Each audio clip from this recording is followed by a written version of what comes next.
In addition to boasting about the record that you've achieved, the State of the Union address is also an important opportunity to identify the problems that a president wants to solve. And I gotta say, as we survey American life here in 2023, after a very, very strange run here, I think there's one problem that really stands out. It's an issue that embodies a lot about the level of acute crisis inside our society. And that's the declining life expectancy for Americans. Countries that are growing, rich, and healthy generally don't see sharp drops in life expectancy unless something, huge and terrible happens. Like the 2021 study that showed, quote, life expectancy plummeted in the successor states of the former Soviet Union in the early 1990s, immediately after the fall of the USSR. That's obviously a huge change, dislocation. Or in Syria, where there was a 6-year drop in life expectancy during that early years of that country's brutal civil war. Now, clearly, neither of those things are happening here. But something is happening, and there's not really any good precedent for it. Take a look at this chart. For more than a century, life expectancy in this country rose steadily. Every new generation could expect to live longer than their parents. And that's something you typically see as a country attains more wealth. You can see all the other countries were rising along as well. One of the benefits of accruing more wealth in an economy is longer lifespan. And then something happened. Life expectancy in the U.S. in 2014 peaked just shy of 79 years.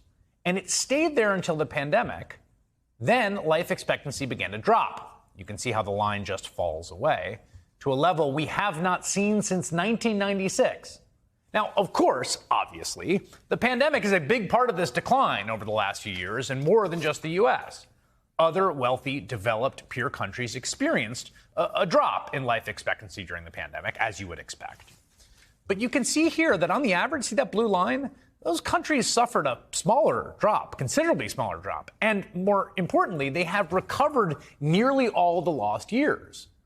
Meanwhile, the U.S. remains in an apparent freefall. What that tells us is that there's a story here.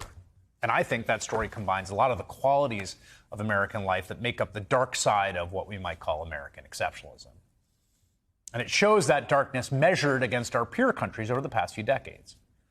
Look at this example. World Bank data shows France has a gross domestic product just shy of $3 trillion. That's roughly where the U.S. was in 1980, about 40 years behind us in terms of economic growth. The Kaiser Family Foundation analysis found that French citizens can expect to live about 6.5 years longer than Americans. In fact, our current life expectancy is comparable to that of French life expectancy in 1987. So this is clearly not a story of money. We're richer than the French.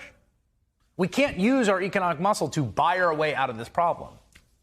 In fact, we already spend more on average on healthcare than anyone else in the world. We still live shorter lives than the rest of our peer countries. They spend half as much as we do on healthcare per capita and live 6 years longer. The U.S. is such an extreme outlier. It shows us something is deeply wrong. There are several factors we can point to as sources of the problem. Now, the most obvious, like I said, is the pandemic. We have done a worse job in handling the virus than a lot of other places. It's been deadlier here than just about anywhere else other than Peru, some countries in Eastern Europe. That's likely due in large part to the fact that we are already suffering through worse health outcomes in other countries going into the pandemic, and we have higher levels of health inequality. On top of that, only about 16% of the eligible U.S. population right now have received their bivalent booster shot, despite widespread availability, which means we continue to have higher levels of mortality than other peer countries. But again, like I said, this life expectancy issue is one that existed long before the pandemic supercharged it. For instance, we have far more gun violence, cutting lives short, than any other peer country, and it's not even close. Our homicide rate has been climbing in recent years. That's contributing. Suicides, which is the leading cause of gun deaths, in fact, are also up at rates we haven't seen in decades. After years of decline, traffic fatalities are rising to levels not seen since the mid-2000s. Preliminary numbers show that 2021 was a particularly deadly year on the roads. Overdose deaths are shockingly high. More than 142,000 people died of a drug overdose in 2021 alone. Look at those numbers. Overdose numbers have also been trending in the wrong direction for years now. hitting certain sections of the country particularly hard. It's a grim picture, I gotta say. You put this all together, we find that one of the richest countries in the world, one of the richest societies that's ever occupied Earth, is losing ground in the most precious, irreplaceable resource that exists: the hours and days we have on this planet with each other.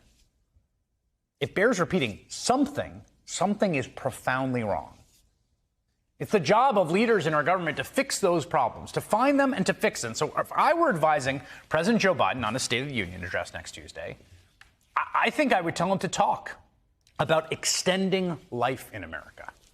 I would tell him he should announce a government task force, a blue ribbon committee dedicated to this issue, pledge a whole of government approach, make it a priority of the administration, devoting it to identifying the causes of declining American life expectancy and to tangibly reversing that trend before the end of his first term. Because the declines are, as with all things in American life, unequally distributed. Life expectancy for Black Americans dropped by nearly 4 years. The first-year pandemic alone took 3 years off Black Americans' projected lifespans. For Indigenous people, life expectancy dropped by almost 7 years.